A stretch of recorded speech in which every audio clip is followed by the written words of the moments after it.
এজন্য আব্দুল্লাহ ইবনে মুবারক উনি ওনার মুরিদকে বলতেছে, বাবা পাশের ঘরটাই ছিল একজন কামারের ঘর, ওই কামার সে তো জান্নাতে আমার চেয়ে অনেক উঁচু মাকাম পাওয়া গেছে, অনেক উঁচু মাকাম পাওয়া গেছে। এই কথা বলতেই দেখা যায় চলে গেলেন তার বিবির কাছে।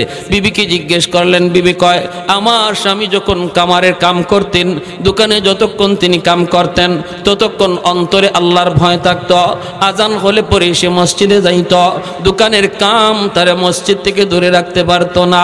আমার অত্র এলাকার ব্যবসায়ী ভাইরা, আপনারাও যদি এই কথা মনে করেন আমার ব্যবসার জায়গায়, কিন্তু আমার আল্লাহর হুকুম ব্যবসার চেয়ে বড়, ঠিক না? নামাজ বড় না দোকানদারি বড়? আওয়াজ আসতে কেন, জোরে কোন। নামাজ বড় না দোকানদারি বড়? যদি কেউ মনে করেন নামাজ বড়, আমার দোকানদারি বড় নয়, মুয়াজ্জিন সাহেব মসজিদ থেকে এই এলানটাই দেয়, আল্লাহু আকবার, আল্লাহু আকবার। এই এলান মুয়াজ্জিন সাহেব দেয় না, মূলত এই ঘোষণাটা আল্লাহ নিজে দেয়, এ বান্দা আমি আল্লাহ বড়, আমি আল্লাহ বড়। তোমার দুনিয়াদারি ছোট, হাতের কাম ছোট, পায়ের কাম ছোট, ব্রেইনের কাম ছোট, ঘরের কাম ছোট, সব কিছু তোমার ছোট, আমি আল্লাহ বড়, আমি আল্লাহ বড়। এই কথাটা যেই মানুষের অন্তরে থাকবে, এই মানুষটা কখনো আজান শোনার পরও দুনিয়ার কামে থাকতে পারে না, আজান হওয়ার পরেও সে দোকানদারি করতে পারে না। যদি মানুষ আজান শোনার পরও দোকানদারি করে, দুনিয়ার কাজে লিপ্ত থাকে, যদিও মুখে বলল আল্লাহ বড়, কিন্তু তার কাজে প্রমাণ করলো না, না মুয়াজ্জিন তুমি যে বলতেছো আল্লাহ বড়, না না আমার কামটা বড়, এজন্যই তো আমি তোমার ডাকে সাড়া না দিয়া কামে ব্যস্ত। কাজে প্রমাণ করে তুমি বলতেছো কাজ বড়, আল্লাহ বড় নয়। ভাইরে এমন না, এমন না, কাজটা তো কোনি বন্ধ। সাহাবায়ে কেরামের জীবনের দিকে যদি তাকান, একজন কোরাল নিয়ে এভাবে উঠাইছেন, মাত্র তিনি কাঠটা পারবেন, আর একটা কোপ দিলে পরে কাঠটা আলাদা হয়ে যায়, লাকড়িটা হয়ে যায়। কিন্তু আজান হওয়া মাত্রই তিনি কোরালটা সামনের দিকে আনেন নাই, পিছনের দিকে কোরালটা ফালায়া দিছেন। মহিলারা এমন ছিল গো মা, নবীর যুগের মহিলারা এমন ছিল, সুই সুতা নিয়ে তারা কাজ করতেছেন, সেলাই কাজ, সেলাই করতে করতে আর একটা গাই দিলে পরে সেলাইটা কমপ্লিট হয়ে যায়, সুইটা উঠাইছেন, মাত্র ঢুকাইবেন, ওই অবস্থায় আজান কানের মধ্যে আসছে। নবীর যুগের মহিলারা সাথে সাথে সুই সুতা রেখে দিছেন, একটা গাই দিলে পরে কাজটা শেষ হয়ে যাইতো। এতটুকু তারা করার সাহস পান নাই, কারণ তারা বুঝতেন আজানে কি বলা হইতেছে, আজানে ঘোষণা দেওয়া হইতেছে আল্লাহ বড়। ওই অবস্থায় যদি আমি দুনিয়ার কামটা করি তাহলে প্রমাণ হবে দুনিয়ার কাম বড়। আল্লাহর বান্দি কয় আমার স্বামী, ইনি ও যখন কামারের কাম করতেন হাতুড়ি উপরে উঠাইছেন, আর একটা আঘাত দিলে পরে লোহার কাম তার শেষ হয়ে যাইতো, কিন্তু আজান কানে আসছে, সাথে সাথে হাতুড়ি পিছনেই ফালাইয়া দিছেন। আল্লাহু আকবার, জোরে কোন, আর একটু জোরে কোন আল্লাহু আকবার। এটা কোনো জানতেন কোনো বিষয় নয়। দেখবেন আজান হওয়ার পরে দোকানে কাস্টমার বাইরে গেছে, শয়তান আয়, শয়তান, এটা কাস্টমারে বেশ দূরে শয়তান আইছে আপনার জামাত তরক করানোর জন্য। আপনি কইবেন দূর, সারাদিন ব্যবসা করার পরেও যদি আল্লাহ বরকত না দেয় লাভ হইব? হ্যাঁ, কোনো লাভ নাই। 50,000 একদিকে আইছে আর একদিকে গেছে, শেষ।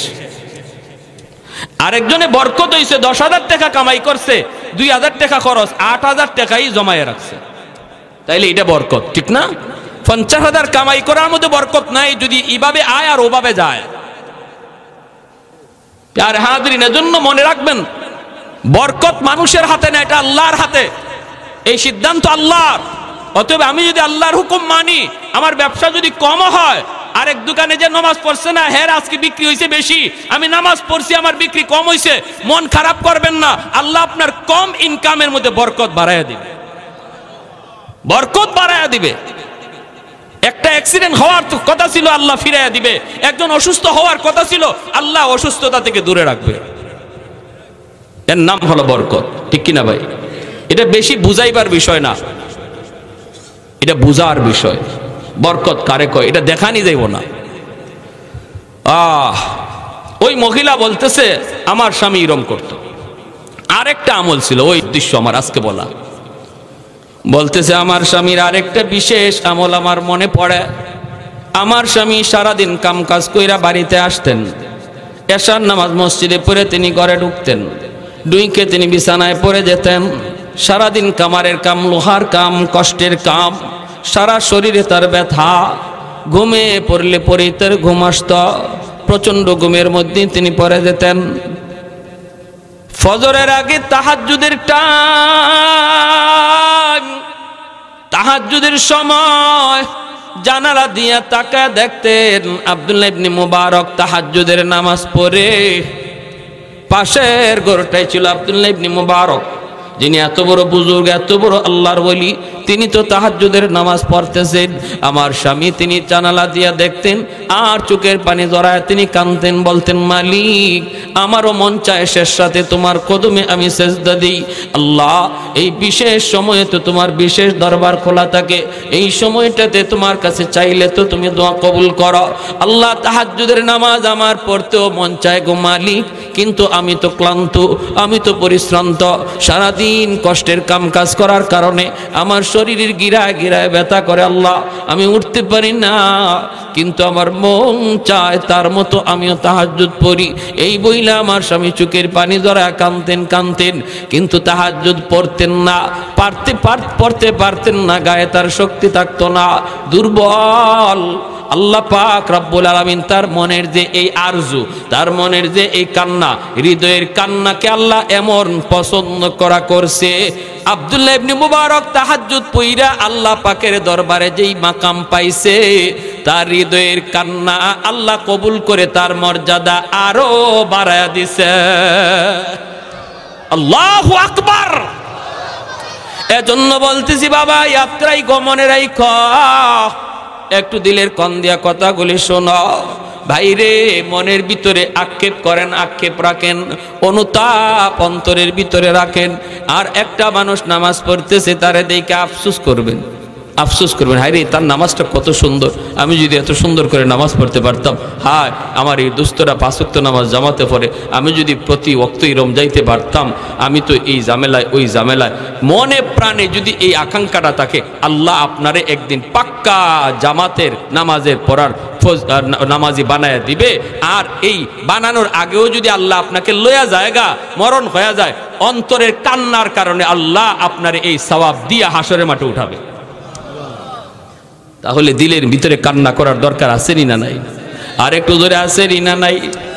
দিনের নবী, মায়ের নবী, সাহাবায়ে কেরামদেরকে নিয়ে তিনি জিরানা নামক জায়গায় বসা রে গোশত বন্টন করতেছেন মায়ার নবী। হঠাৎ করে নবী দেখেন একজন বৃদ্ধা মহিলা নবীজির দিকে লাঠি বর দিয়া নবীর দিকে আসতেছে। আল্লাহর নবী, রহমতের নবী, মহিলাকে দেখা মাত্রই নবী দৌড় শুরু করে দিলেন। আল্লাহু আকবার জোরে বলেন। সাহাবায়ে কেরাম নবীর পিছনে পিছনে যাইতেছেন। অসুবিধা হইতেছে আপনাদের ভাই? আর কিছু চলবে? আর কিছু সময় হ্যাঁ থাকবেন সবাই? কষ্ট হইতেছে? আলহামদুলিল্লাহ, জাযাকুমুল্লাহ, খুব খুশি হইলাম।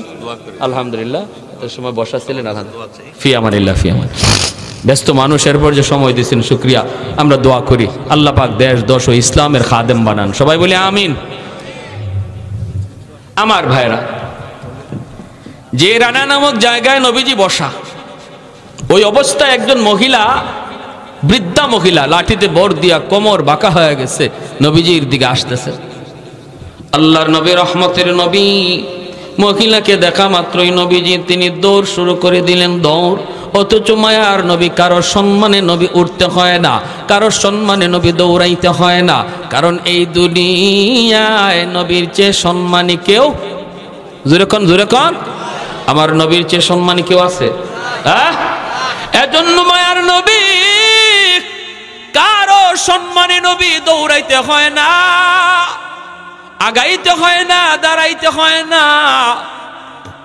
আল্লাহ নবী দৌড় শুরু করে দিলেন। সাহাবায়ে কেরাম নবীজির পিছনে পিছনে দৌড়াইতেছেন রে। হঠাৎ করে নবী মহিলার পাশে যেয়ে বলতেছেন, মা গো, ও মা, তুমি কষ্ট করে নবীর দরবারে কেন এসেছো? কেন আমাকে তুমি খবর দিলা না? আমাকে খবর দিলে আমি তো তোমার দরবারে হাজির হয়ে যাইতাম, তুমি কেন কষ্ট করে এসেছ? এই বলে মায়ার নবী, দয়ার নবী তার গায়ের নবুয়তি চাদর, এই চাদর কারা নবী মাটিতে বিছায়া দিলেন। আমার নবীর নবুয়তি চাদরের দাম আছে না নাই?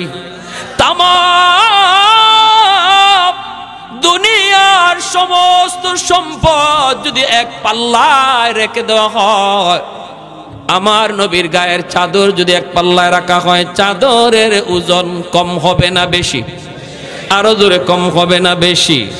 ভাইরা বন্ধুরা, জন্ম বলতেছিলাম রে ভাই, নবীর গায়ের নবুয়তি চাদর নবীজি বিছায়া দেয়া বলতেছেন, মা গো, ও মা, তুমি নবীর নবুয়তি চাদরে বসো, এই চাদরে তুমি বসে যাও, কষ্ট করে এসেছ। মহিলা বসতে চাইলেন জুতা ছাড়া, মায়ার নবী বলেন, মা গো, জুতা ছাড়া নয়, তোমার জুতার ধুলিতে নবীর নবুয়তি চাদর ধন্য হবে। কে সেই মহিলা? কারে তো দাম? ও আমার এই এলাকার মা বোনেরা, একটু মনোযোগ দিয়ে শুনো। মা গো, তোমাদের দাম অনেক বেশি, অনেক সম্মানী তোমরা গো। তোমরা নবীদের মা, তোমরা অলিদের মা, তোমরা নবীদের মা, তোমরা অলি আল্লাহদের মা। তোমাদের গর্ভ থেকে নবী এসেছেন, অলি আল্লাহ এসেছেন, মঈনুদ্দিন চিশতি, আব্দুল কাদের জিলানী তোমাদের পেট থেকে এসেছে। অতএব মনে রাখো, তোমাদের দাম অনেক বেশি, অলির চেয়েও মায়ের দাম বেশি, নবীর চেয়েও মায়ের দাম বেশি। আল্লাহু আকবার। এজন্যই মায়ার নবী তিনি বলেন, মা গো, তুমি নবুয়তি চাদরে জুতা সহ বসে যাও। আল্লাহর নবী কথায় তিনি বসে গেলেন। সাহাবায়ে কেরাম চিনেন না মহিলাকে, সাহাবায়ে কেরাম কোনদিন তারা দেখেন নাই।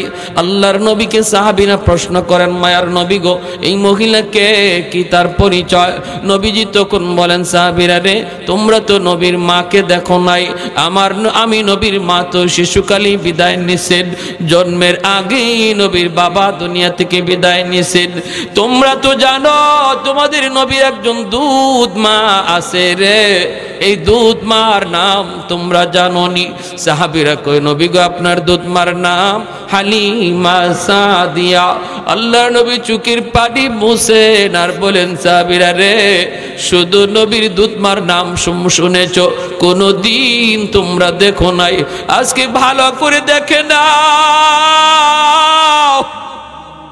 আজকে ভালো করে দেখে নাও, নবীর নবুয়তি চাদরে যিনি বসছে গো, ইনি আর কেউ নন, ইনি হলেন নবীর দুধ মা, যার নাম হলো হালিমা সাদিয়া।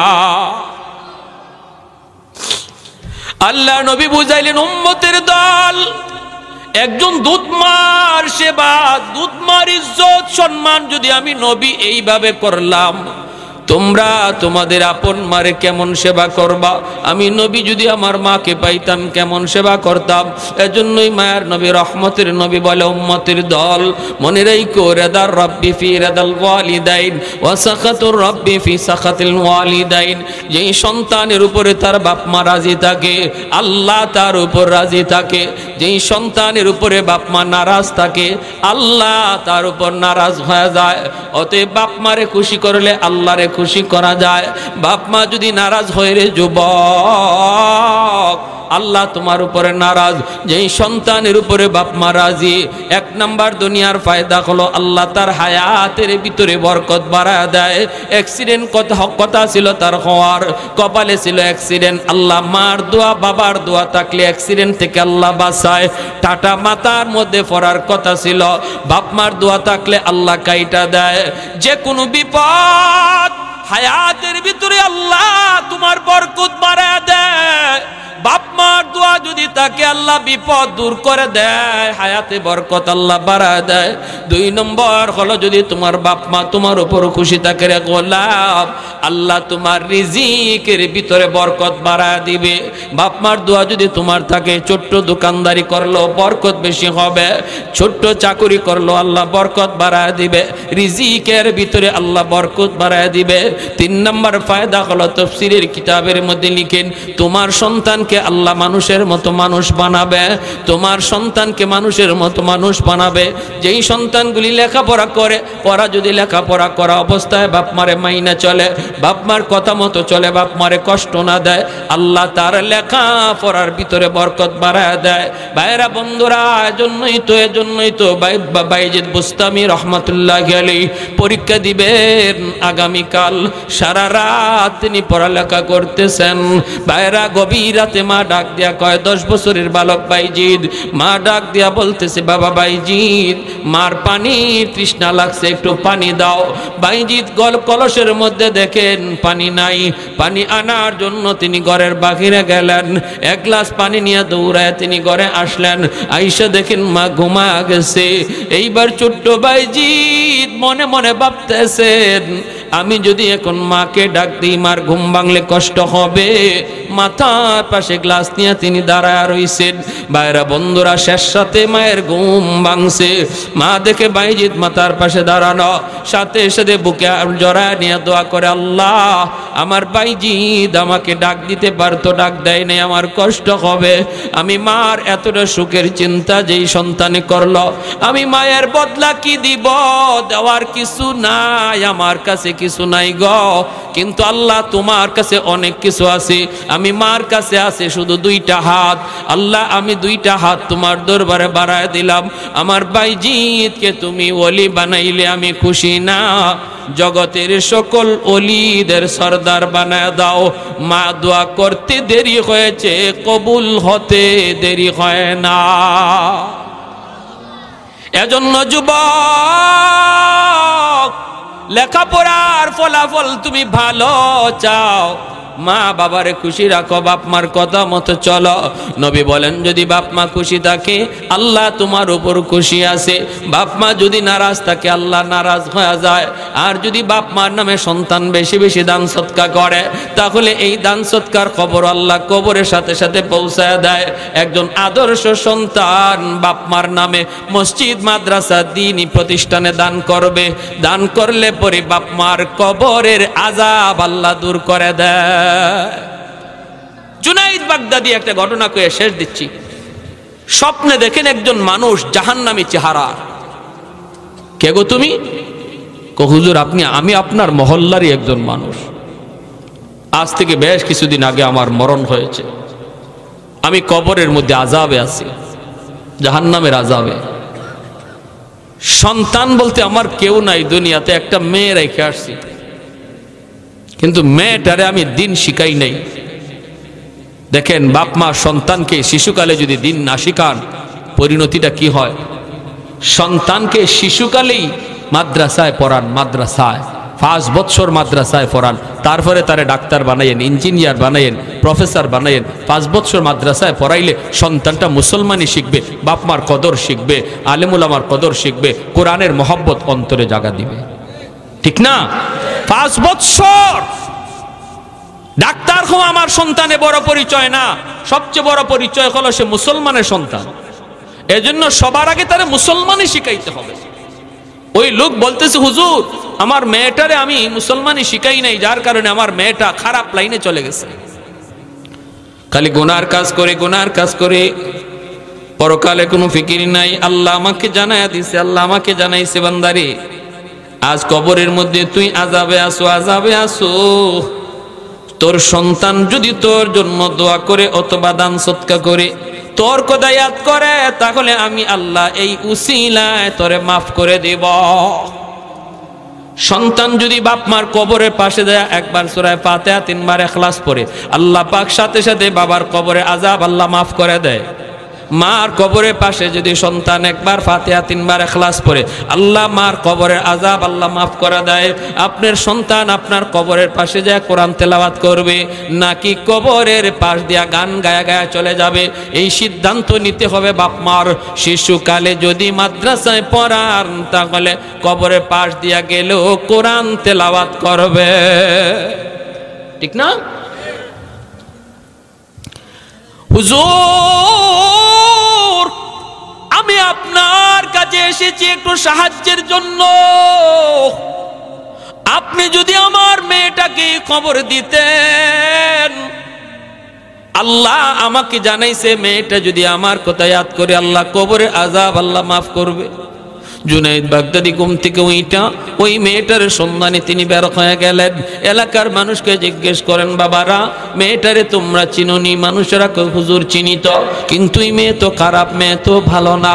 হুজুর আপনি মেয়ের কাছে গিয়ে কি করবেন? আল্লাহর ওলি বলেন, বাবারে কও তোমরা কোথায় গেলে পাবো, আমার একান্ত প্রয়োজন, তার কাছে যাওয়াই লাগবে। মানুষেরা কয়, হুজুর নদীর ঘাটে যান, নদীর ঘাটে গোসল করে। আল্লাহর ওলি জুনাইদ বাগদাদি তিনি নদীর ঘাটে দাঁড়ায় রইলেন। মহিলা গোসল কইরা ওইটা কয়, মৌলবী তুমি কি চাও? আল্লাহর ওলি বলতেছেন, মা গো আমি কিছু চাই না, আমি একটা খবর নিয়ে এসেছি। কার খবর? কয় তোমার বাবার খবর। কয় আমার বাবার আবার কিসের খবর? বাপ তো কবরে চলে গেছে। আল্লাহর ওলি জুনাইদ বাগদাদি কয়, মা তোমার ওই মৃত বাবার খবর নিয়ে এসেছি গো। তোমার বাবা কবরের মধ্যে বড় আযাবে আছে, জাহান্নামের চেহারা তার চেহারা হয়ে গেছে, আগুনে পড়তেছে। আমাকে জানাই দিছে তোমার বাবাকে আল্লাহ জানাইছে, তুমি যদি তোমার বাবার জন্য দান সদকা করো অথবা তার কথা ইয়াদ করো অথবা দোয়া করো, আল্লাহ তোমার বাবার কবরের আযাব আল্লাহ মাফ করে দিবে। এমনি মেয়েটাই কয়, মৌলবী আমি কি আবার দান করব? আমি আবার দান করব? মরা মানুষ মইরা গেছে, আবার তার জন্য কি করার আছে? মানুষ যখন গুনাহ করে তখন গুনাহ করতে করতে কলব শক্ত হয়ে যায়, কলিজাটা পাথর হয়ে যায়, চোখ দিয়া পানি আসে না। যখন দিল নরম হয় না তখন বুঝবেন কলিজা শক্ত হয়ে গেছে, এটা গুনার মস্ত বড় বদাসর, কলিজা শক্ত হয়ে যাওয়া। ভাইরা বন্ধুরা, জুনাইদ বাগদাদি যতই কয় মেয়েটার মন নরম হয় না, নরম হয় না, মরণের ভয় তার অন্তরে নাই। হঠাৎ করে এক মুষ্টি পানি হাতে লইয়া জুনাইদ বাগদাদির দিকে এইভাবে পানিটা ঢিল মারছে, আর কয় মৌলবী এই পানিটা আমার বাপের লাগে আমি সদকা করলাম। জুনাইদ বাগদাদি বড় কষ্ট পাইলেন। আল্লাহর ওলি তিনি সইরা গেলেন, পানিটা তার গায়ে লাগলো না, তিনি চলে যাইতেছেন মনে কষ্ট লইয়া, আর কান্দেন, বলেন মালিক এমনও সন্তান বুঝি হয় যেই সন্তানের কারণে বাপ মা রাতকে দিন বানাইল, রক্ত পানি করলো। এই সন্তান বাবার এত বড় কষ্টের এত বড় বিপদের কথা শোনার পরও একটুও তার দিল নরম হলো না। এই মনে কইরে জুনাইদ বাগদাদি চলে গেলেন। রাতের বেলা আল্লাহর ওলি ঘুমাইলেন, স্বপ্নে দেখেন ওই মানুষটা আজ রাতেও স্বপ্নে দেখা দিয়েছে, কিন্তু আজকে তার চেহারা জান্নাতি মানুষের চেহারা। আল্লাহর ওলি জিজ্ঞেস করে, ভাই আপনি কে? কয় হুজুর আমি আপনার এলাকার ওই মানুষ যে গতকাল এসেছিলাম। গতকাল তুমি ছিলা জাহান্নামী, আজ তুমি জান্নাতি, কেমন করে একটু আমাকে বুঝাও গো।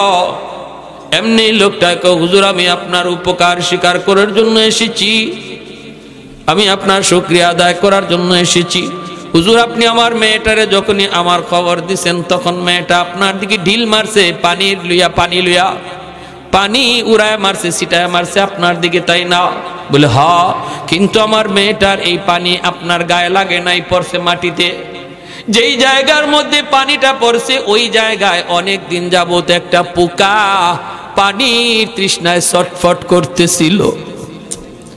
ওই পোকাটার মুখে পানি যায় পড়লো, পোকাটা পানি খায়া আল্লাহর কাছে দোয়া করে, মালিক যার উসিলায় পানি খাইয়া আমি আজ প্রাণে বাঁচলাম তুমি তারে মাফ করো। ওই পোকার দোয়ার খাতিরে আল্লাহ আমাকে মাফ কইরা দে। ওয়া আশিরুহুন্না বিল মারুফ। এজন্য বলতেছিলাম স্ত্রীদের সাথে ভালো আচরণ করার নির্দেশ দিয়েছেন কে? আরেকটু আওয়াজ দেয়া মালিকের নাম কন, আরেকটু জোরে কন। এই দুটোটা অবস্থায় বড় বিপজ্জনক। যে মনে করে স্ত্রী যা বলে এটাই ঠিক, এখানেও বড় বিপদ। আর গ্রামে গঞ্জে যেই সমস্ত স্বামীদেরকে স্ত্রীরা জল্লাদ মনে করে, জল্লাদ, এটাও বড় বিপজ্জনক। দুটোটাই শরীয়তে কোনো এলাও না।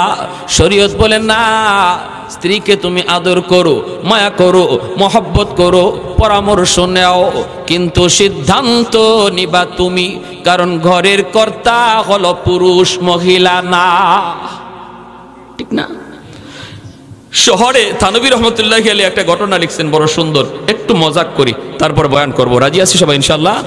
তো লিখছেন যে একজন পুরুষ, যে পুরুষ শুধু মহিলার কথায় চলতো, মহিলারে এই সব মনে করতো, ভয় পাইতো, স্ত্রীরে খুব ভয় পাইতো, আর স্ত্রীও সব সময় স্বামীরে শুধু খালি ভয় দেখায় চলতো, ওই যে খালি স্বামীও ভয় পাইতো।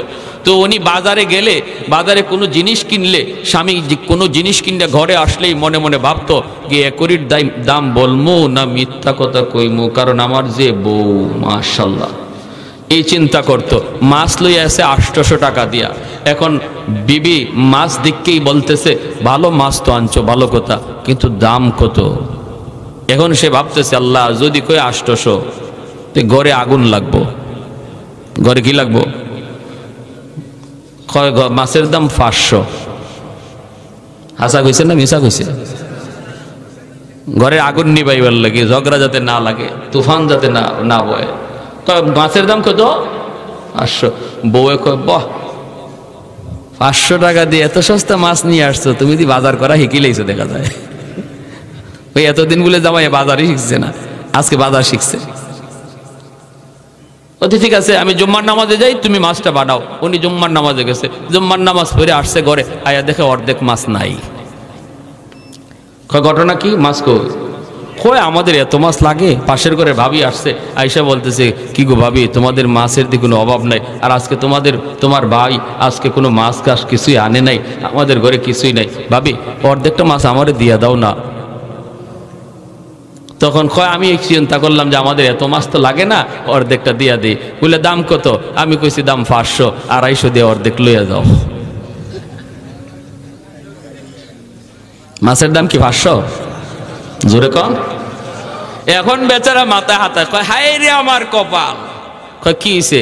কয় যা হইবার হয়ে গেছে। আর কইয়ে কি হইব? যা হইবার হয়ে গেছে। কি হইছে কও না? আরে মাছের দাম 800, অর্ধেকটা দিলে অত দাম 400 হয়। কতে তুমি 500 কইলা কেন? কয় তোমার ডরে, তোমার ডরে যদি 800 কই কে থেকে কি হয়। ওই শ্রেণী বউরে ডরানোর, যারা যে সমস্ত স্ত্রীরা স্বামীর এইরকম সবসময় তো বেতের উপরে রাখে, এরার বাসার মধ্যে এরকম ভাবে 200-250 করে মাঝে মাঝে নাই হয়ে যাব, ঠিক না? আরেকজন গ্রামে যারা স্ত্রী স্বামীকে ভয় পায়, এখানে গন্ডগোল ঘটছে আরো বেশি জটিল সমস্যা। স্বামী গেছে ডাক্তারের কাছে, ডাক্তার পরীক্ষা দিছে প্রস্রাব, সে বাসায় আসছে, আইসা বোতলের মধ্যে প্রস্রাব রাখছে, সকালে ডাক্তারে নিয়ে দিবে, প্রস্রাব পরীক্ষা হবে।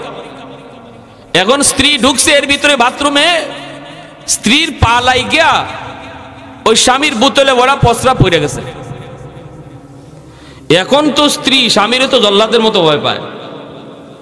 কই না লিল্লাহ, আমি যদি এখন বের হইয়া কই তোমার প্রস্রাব ফালাই দিছি, তাহলে আমার কপালো এই গরু ফিটানির লাডি, এটা ছাড়া কোনো মাফ নাই, যা কপালে আছে আমার প্রস্রাব ঢুকাই তো রাখি। মহিলা নিজের প্রস্রাব ঢুকাই তো রাখছে বোতলে। পরের দিন উনি সকালে লইয়া গেছে, পরীক্ষা করছে, ডাক্তারের রিপোর্ট দেখে একবার রিপোর্টের দিকে তাকায়, আরেকবার বেটার দিকে থাকে, একবার রিপোর্টের দিকে তাকায়, আরেকবার বেটার দিকে তাকায়। পুরুষ মানুষ ভয় পেয়ে গেছে, কয় স্যার এইভাবে আমার দিকে তাকাইতেছেন, স্যার আমার ভিতরে কি হয়েছে স্যার, আমি বাসমুনি। কয় না আমি তো চিন্তায় পড়ছি। ডাক্তারে কয় আমি তো চিন্তায় আছি, তুমি বেটা না বেটি? কয় স্যার এটা কি কোন? বলে হ, আমার রিপোর্ট তো কইতেছে তোমার পেটে 7 মাসের বাচ্চা। এটা কয় মাসের বাচ্চা? গন্ডগোল লাগছে নি এখানে? লাগছে? কই না লিল্লাহ, সারা জীবন একবার গেল, এখন আরেকবার আইছে। এই যে পেশটা লাগলো এখানে, এটা উদাহরণটা ইনি কেন আনছেন যে এই দুই অবস্থাটাই বিপজ্জনক। মাঝখানের বিধানটা হলো শরীয়তের বিধান, সেটা কি? বেশি ভয়ও না, বেশি সারও না, ঠিক না? একবারে মাথায় তুলাও না, আবার তারে বেশি ভয় পাওয়াও না। নবী বলছেন মহব্বত করো, ভালোবাসো, পরামর্শ নেও, কিন্তু সব সিদ্ধান্ত স্ত্রীর কথায় না, সিদ্ধান্ত নিবে পুরুষ। আর মহিলাদেরকে নবী বলছেন তোমরাও মনে রাখবা, ঘরের কর্তা হলো পুরুষ, সে হলো তোমার হাকিম, তুমি হলে মাহকুমা, সে হলো তোমার হাবিব, তুমি হলে মাহবুবা। তার সাথে তোমার প্রেমের সম্পর্ক, মহব্বতের সম্পর্ক এক। আরেকটা সম্পর্ক আছে, তার অধীনস্থ তুমি, অতএব তার সিদ্ধান্তটাকেই তুমি ফাইনাল সিদ্ধান্ত মনে করো। এই ঘরে শান্তি আসবে, ঠিক না? এর দুইটার ব্যতিক্রম হলে একটাও শান্তি আসবে না। আমার ভাইয়েরা, বন্ধুরা, যুবক, ওই আল্লাহর ওলি গেছে, যায় ওই কামারের স্ত্রীকে তিনি জিজ্ঞেস করলেন, ও গো আল্লাহর বান্দি, বলুন আপনার স্বামীর কেমন আমল ছিল? মহিলা তখন ডাক দেয়া কয়, আমার স্বামী তো অনেক ভালো মানুষ ছিলেন, পাক্কা নামাজি ছিলেন, দিনদার ছিলেন। কাজের ভিতরেও যখন আজান কানের ভিতরে আসতো, সমস্ত কাজ বন্ধ করে তিনি মসজিদে হাজির হয়ে যাইতেন। আল্লাহর বান্দা কামের ভিতরে থাকলো, আজান হলে পরে তিনি মসজিদে চলে যাইতেন। যেই দোকানদার দোকানদারি করবে, আজান হলে পরে শাটার বন্ধ করে মসজিদে যাবে। যেই কর্মচারী কাজ করবে, আজান হলে পরে মসজিদে চলে যাবে। আল্লাহর নবী, রহমতের নবী বলেন, ওই দোকানদারের দোকানদারি করার পুরা টাইমটাকে আল্লাহ পাক নফল বন্দেগীর ভিতরে ঢুকায়া দেয়। একজন ব্যবসায়ী মানুষ, ব্যবসা মায়ার নবীর বহুত বড় সুন্নত। আমার নবীর নিজে ব্যবসা করেছেন, আল্লাহু আকবার কর। 60 ভাগ রিজিক আল্লাহ নবী বলেন ব্যবসার ভিতরে আল্লাহ রেখে দিয়েছে। ব্যবসায়ী যদি ব্যবসা আল্লাহ পাক রব্বুল আলামিনের হুকুম মতো করে, নবীর সুন্নত মতো ব্যবসা করে, মিথ্যা কথা না বলে, মাপে কম না দেয়,